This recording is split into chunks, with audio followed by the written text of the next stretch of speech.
आज आप लोगों को गुरुत्वाकर्षण ग्रेविटेशन चैप्टर पढ़ाने जा रहे हैं। ये क्लास 9th का है।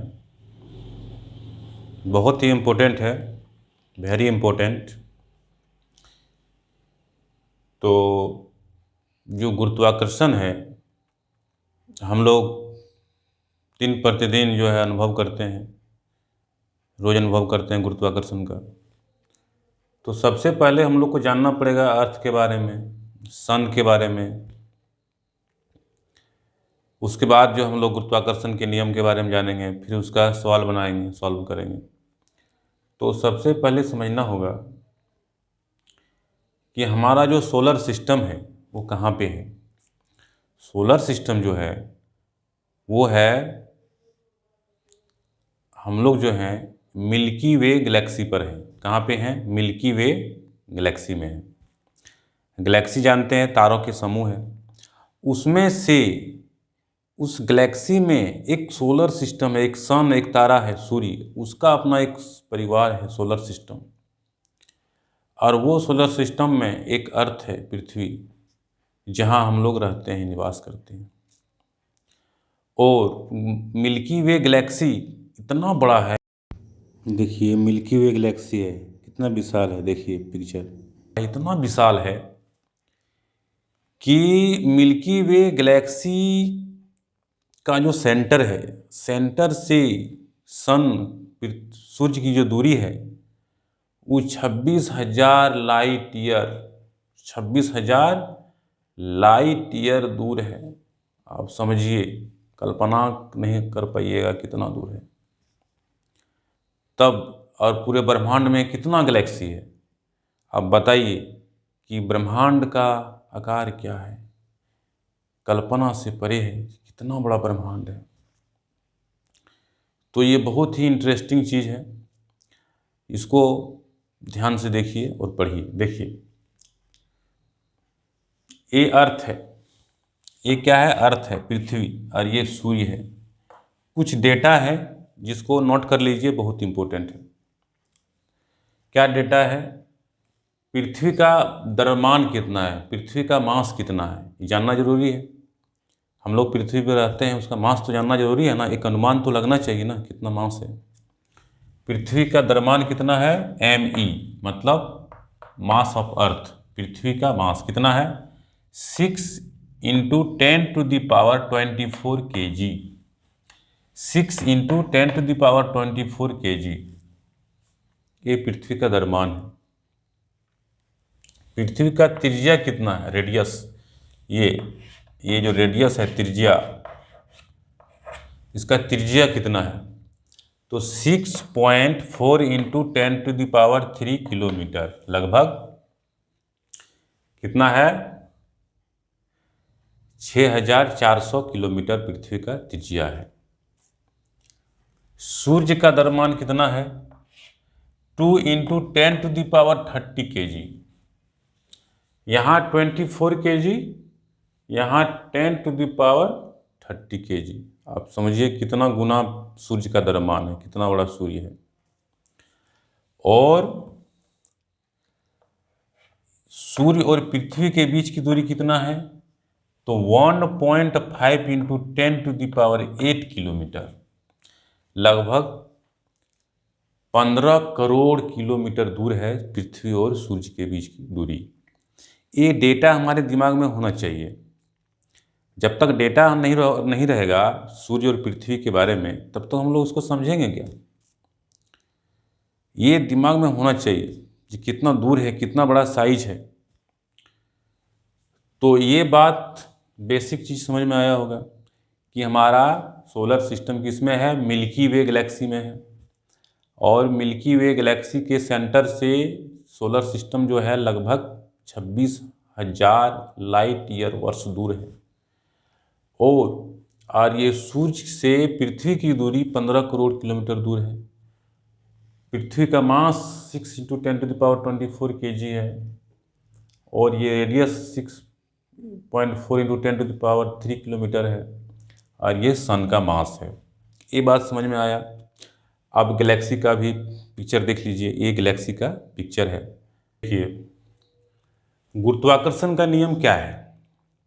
गुरुत्वाकर्षण का नियम है कि ब्रह्मांड में, यूनिवर्स में, ये केवल अर्थ के लिए नहीं, पूरे यूनिवर्स के लिए लागू है कि ब्रह्मांड में प्रत्येक कण एक दूसरे को अट्रैक्ट करता है, और जो वो अट्रैक्शन फोर्स होता है वो directly proportional to product of mass, दोनों का जो द्रव्यमान का जो गुणनफल होगा उसके समानुपाती होगा, प्रोपोर्शनल होगा, product of their mass, and inversely proportional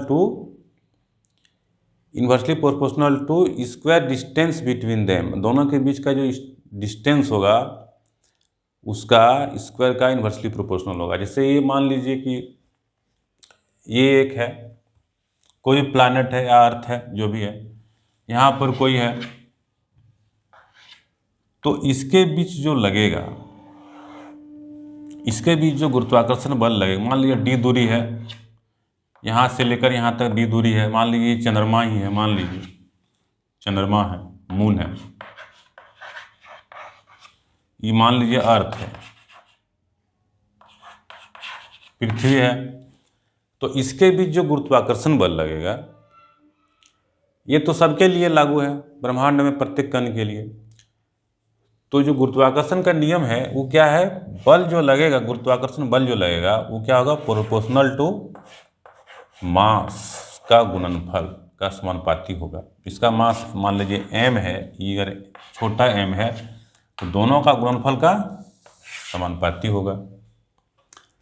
और गुरुत्वाकर्षण बल जो होगा, दोनों के बीच का जो डिस्टेंस होगा, सेंटर से लेकर दोनों के बीच का डिस्टेंस d अगर मानते हैं तो इसका जो है इन्वर्सली प्रोपोर्शनल होगा, ये इन्वर्सली प्रोपोर्शनल होगा। ये गुरुत्वाकर्षण का नियम है। इसको परिभाषा भी ऐसे ही लिख सकते हैं, सिर्फ इसका फॉर्मूला देख के इसका डेफिनेशन लिख सकते हैं। और जब दोनों को हम लोग कंबाइन करते हैं,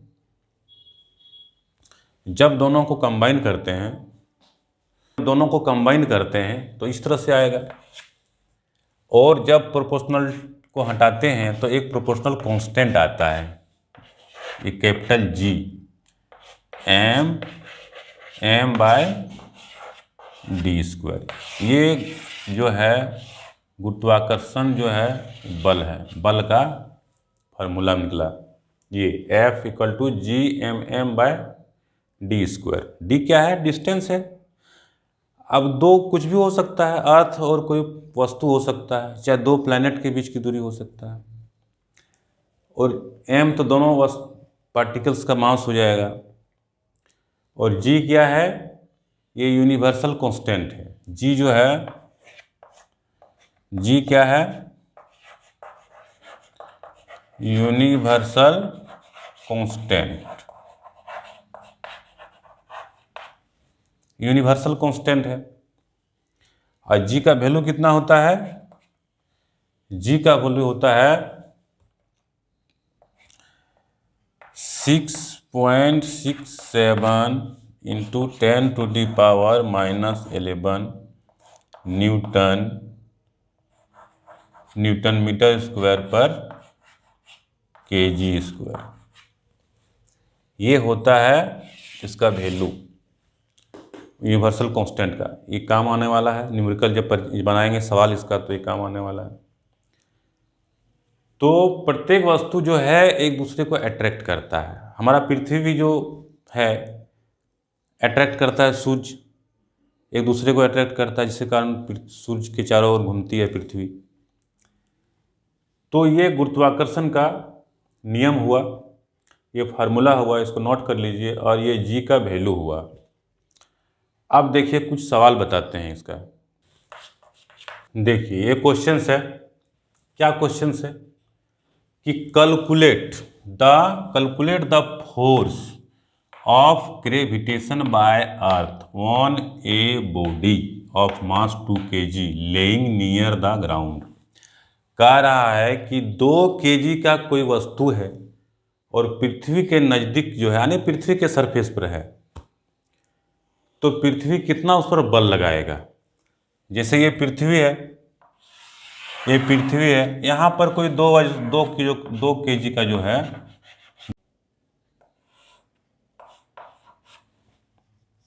2 केजी का वस्तु है,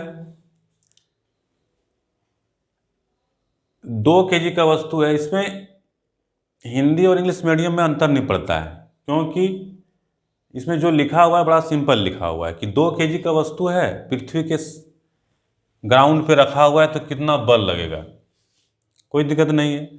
तो ये पृथ्वी है, अर्थ है, ये अर्थ है, ये 2 केजी का कोई वस्तु है, इस पर कितना बल लगाएगा पृथ्वी, उस वस्तु पर कितना बल लगाएगा। तो क्या फार्मूला है, F = G/m डिस्टेंस का स्क्वायर। तो यहाँ डिस्टेंस क्या हो जाएगा, जितना रेडियस होगा पृथ्वी का वही इसका डिस्टेंस हो जाएगा, तो r का स्क्वायर हो जाएगा यहाँ। अब सबका वैल्यू जानते ही हैं, g का वैल्यू अभी बताएं, m का वैल्यू बताएं, पृथ्वी का मास बताएं, वस्तु का द्रव्यमान दिया हुआ है और r का वैल्यू अभी बताएं। तो सारा वैल्यू पुट करेंगे इसमें, तो क्या निकल जाएगा, कि कितना बल लगा रहा है। तो सारा वैल्यू पुट करके देख लेते हैं। g का वैल्यू कितना है, 6.67 × 10⁻⁻11। पृथ्वी का मास कितना था, 6 × 10⁻24 kg, और इसका मास दिया हुआ है 2 kg। अब इसको डिवाइड करेंगे, r का वैल्यू तो अभी लिखे हैं, कितना लिखे थे, 6.4 × 10⁻³ किलोमीटर, इसका होल स्क्वायर। अब हम लोग इसको कैलकुलेशन करेंगे, तो इसका जो फोर्स आएगा कितना आएगा, 19.6 kg न्यूटन, 19.6 न्यूटन फोर्स आएगा। इसको कैलकुलेशन कर लीजिए, कैलकुलेशन करने में कोई दिक्कत है नहीं। और तो इसका कितना फोर्स आएगा, 19.6 न्यूटन का फोर्स आएगा, इतना इस वस्तु पर फोर्स लगाएगा। इसको कैलकुलेशन कर लीजिएगा, कोई दिक्कत नहीं है। तो अब एक नेक्स्ट सवाल बताते हैं, बहुत इंपॉर्टेंट है, देखिए क्या है।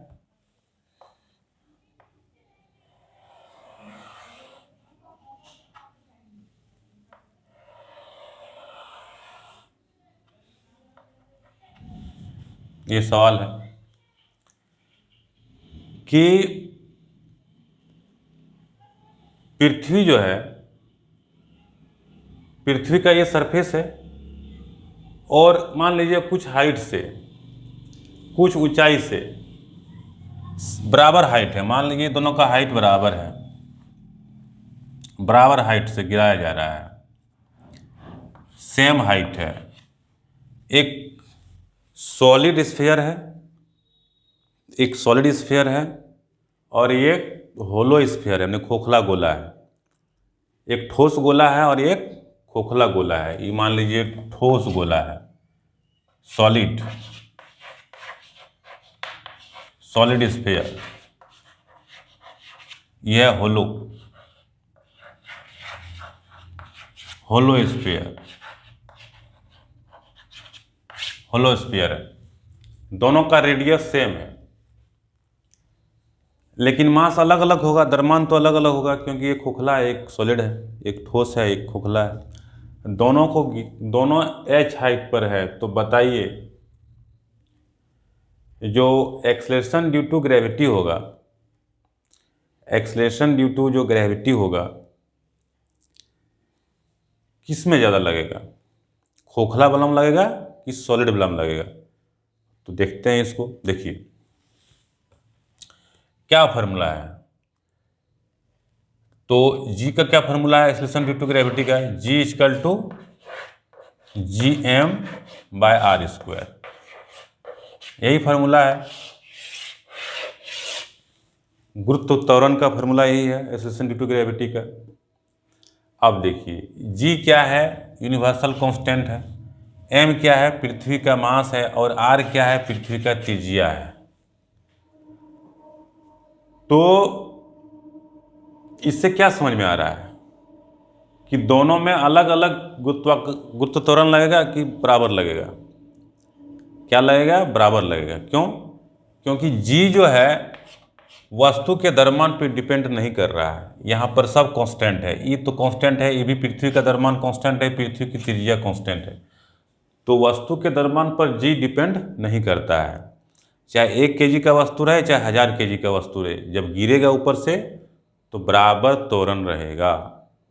ये बात समझ में आया? परीक्षा में आता है तो बहुत गलती कर देता है, भारी वाला को लोग बोल देता है कि ज़्यादा त्वरण लगेगा, लेकिन वो गलत है, क्योंकि एक्सेलरेशन ड्यू टू ग्रेविटी जो होता है वो जो होता है यानी